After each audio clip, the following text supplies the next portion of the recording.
26 February, 9:17 a.m. British Supreme Court. Lord Chief Justice's office. Here we are again. Every time we visit here, the atmosphere in this place seems to get more and more overbearing. Just think, we could be at home with Mrs. Shawns and Iris having a nice cozy breakfast. But we have a duty to report the outcome of the case, especially since we're guests here in Britain.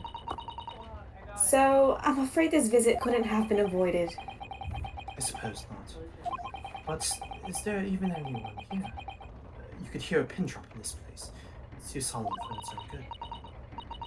It is very quiet, isn't it? The only sound is the ticking of the great clock as it keeps perfect time.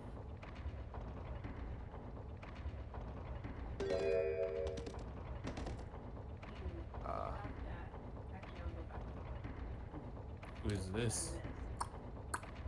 I don't think that's a person. I think that's just. Or is it a person? What if we do like a clock Sound effects?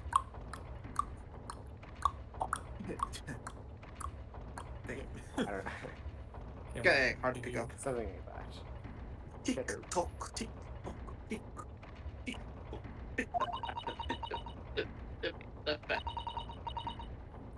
What was that, I wonder?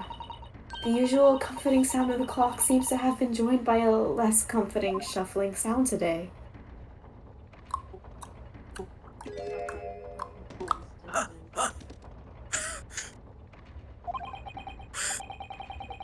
You're right. Something is disturbing the rhythm we call ticking. It sounds rather like an unfit middle-aged man running from pillar to post. Oh. Who are you calling unfit?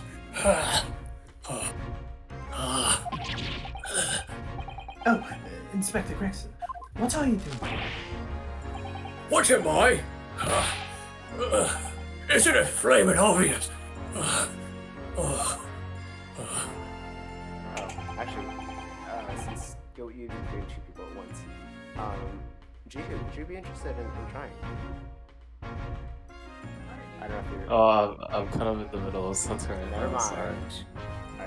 Yeah, I haven't had any lines today. Come on. I know. Alright, fine. 58 seconds remaining, Inspector. We'll have to talk later, sunshine. Oh, bye.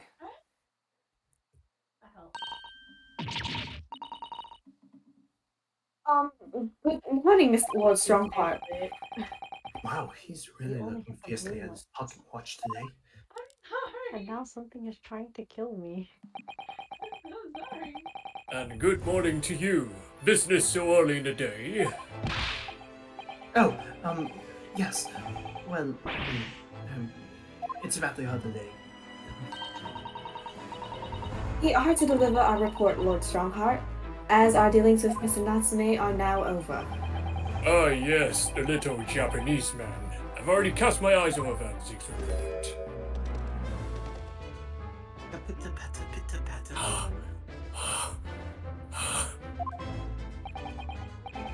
I must say the outcome surprised me. I thank you for a job well done. You are too kind, my lord. It's not here, it's not there, it's not over there either. I hope you don't mind me asking, but what exactly is the inspector doing? He's been herring around between bookshelves looking beside himself. He's looking for particular work, the Lion's Pride. There's not a title. I heard it was a popular tale, so I obtained a copy from the rental library. However, I wasn't able to maintain my interest, so I soon cast it aside. I happened to notice a vacant spot on one of my shelves at the time, so I duly shoved the book there. Stowed the book there. Unfortunately, I no longer remember what it was. Nope, not fair! Not here either! Come on, why are you lions hiding? Book is due back today, so I've asked Gregson to locate it for me with his investigative prowess. Inside 5 minutes. I must say, I've never seen anyone working so hard to find something. He's like a man possessed. Ah, yes, that's because this month's salary is staked upon the outcome. Oh no. At Hey, whose Jeff. instigation? Let's me guess. This stony-faced woman. And 5-minute time limit. What's the significance of that? There's none. Just my vulgar mischievous spirit showing itself, I'm afraid. Get stronger.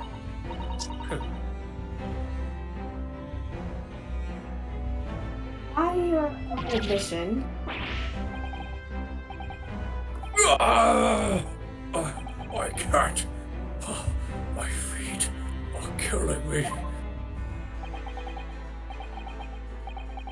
5 seconds. 4, 3, 2, 1. Time's up, Inspector. Ah! Which means that next month you will work unpaid and have no days off. Dude, what the Oh fuck? my god. Jeez, he's worse than Edgeworth. Just quit. No, dang, they need to unionize. seriously. Yep. No days off. This is so sad. Wow. What a dick. Exactly.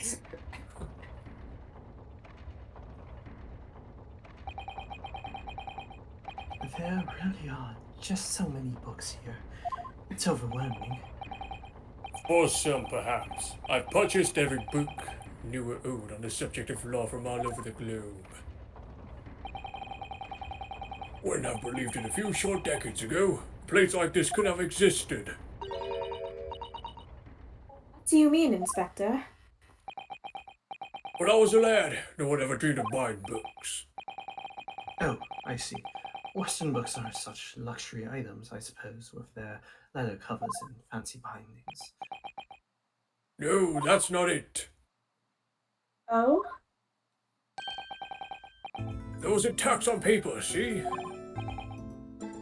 Oh, on paper? Yeah, I mean, it was abolished about 30 years back now, but it used to be the case. There was tax levied on any kind of paper. So obviously that meant most folk couldn't afford to buy any books at all.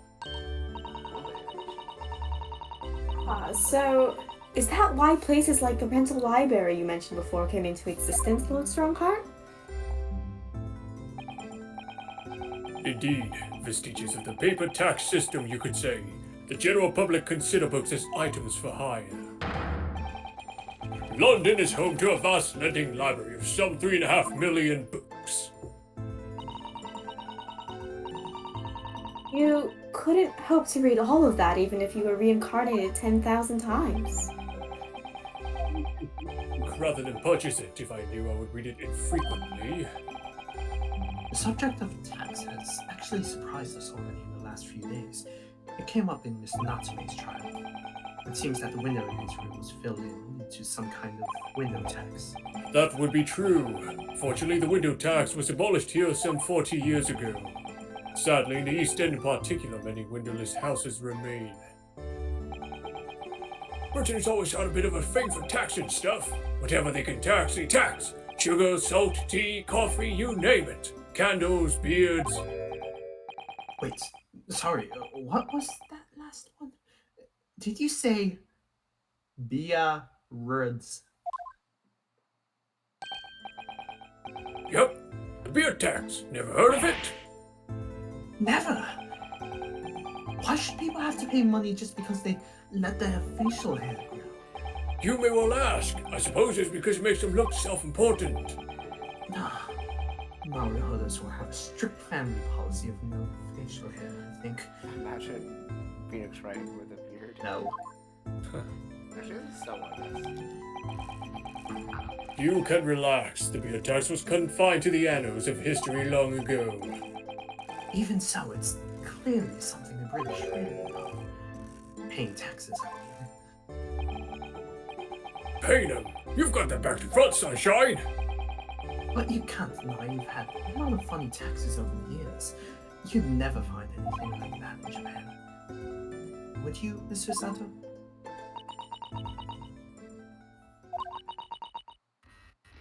In actual fact, I'm afraid to say that you would, Mr. Naruhodo. What? No, you don't mean. Surely there's never been a window tax in Japan. No, but there have been similarly obscure taxes. For example, in the Edo period, there was a frontage tax. What was that? It was a tax not on windows, but on the entrance to properties. The larger a property's entrance was, the greater the tax that was levied on it. Even today, some mansions survive with extremely narrow entrances due to that old form of taxation. I had no idea. So you Japanese are as twisted as us, Prince. But we've never had a beer tax.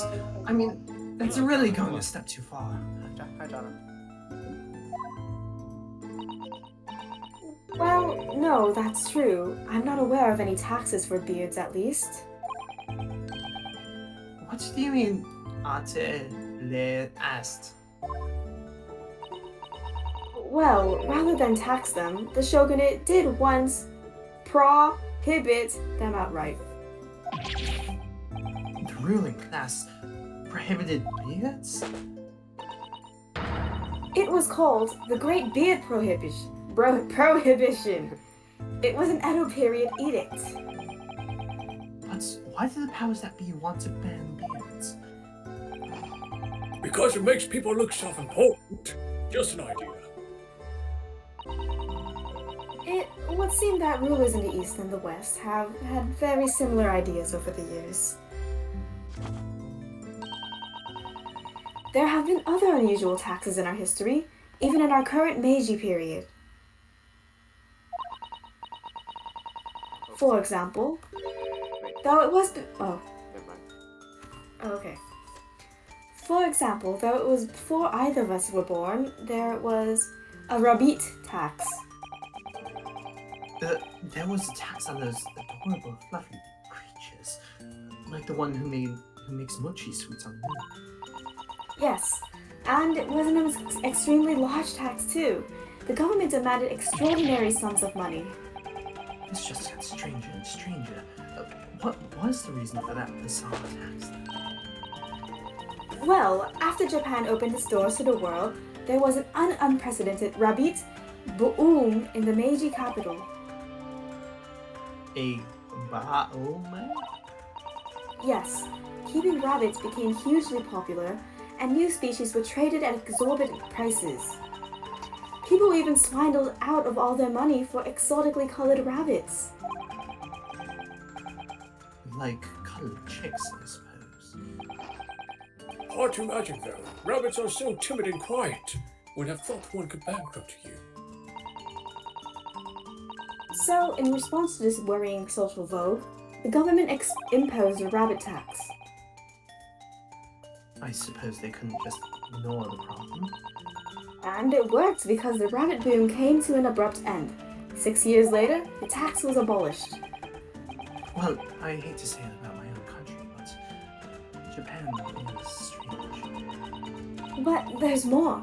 After the rabbit tax was abolished then, of course, society reacted by launching straight into a second rabbit boom.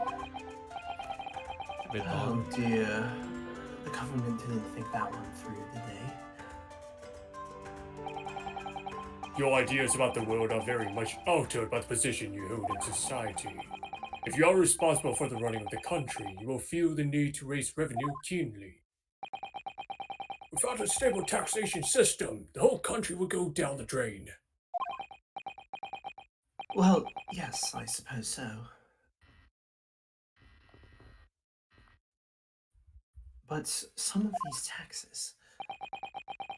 That's precisely why ministers of state use their wiles to invent new and novel ways of taxing the public.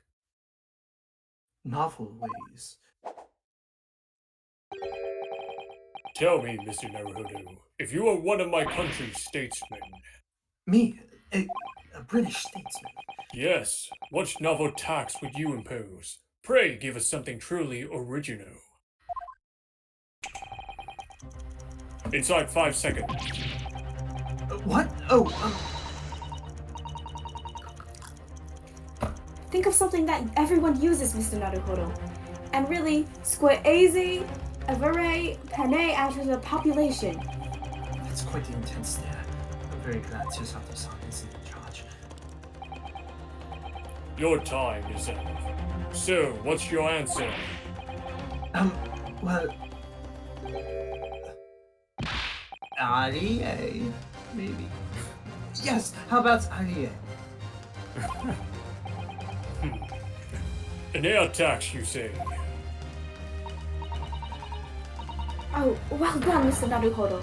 A truly novel and fiendish idea. Well, everyone has to be. So while the population is inhaling air, my government is inhaling money. Blimey, you're a tyrant at heart, eh? A somewhat radical solution to a country's revenue problems, but sadly not an original. No, you mean to say? Surely not. You mean a tax on air has been imposed in the past? It was last century the finance minister of Neneba, France, proposed it. What? If I ever go for a visit, I'm holding my breath.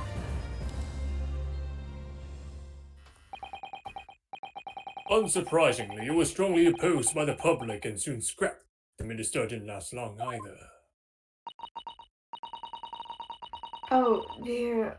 Although clearly that would have been an untenable situation. The public at large are a force to be reckoned with. Don't I know it? How about you, Inspector? What new tax would you impose? Let me see. My first thought is a tax on objections. Sorry.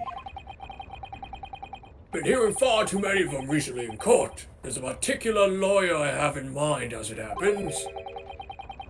So I think an objection tax could be very handy. Good to see you don't allow your personal feuds to influence your work in public office.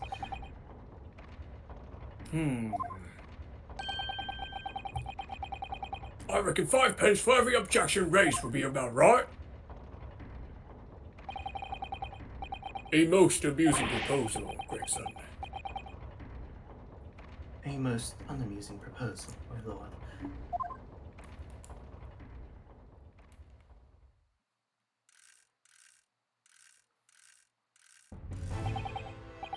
Well then, I think it's your turn now. Sorry, my turn for what? Why, what else? To locate my missing copy of the Lion's Pride. It's on one of the shelves in this room, of that I am certain. Now, I shall give you 10 minutes. And let's stake your student stipend on it. Oh god. Fail to find the book and you forfeit next month's payment. Objection! Your time starts now. Oh, and one more thing. I believe you just said the word objection.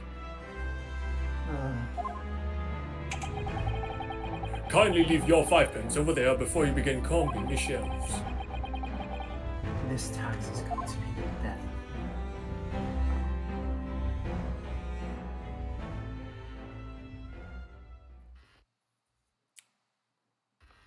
Interesting history lesson. Yeah, I know, so much taxation. The air Imagine getting tax. taxed for breathing. Huh. I mean, I would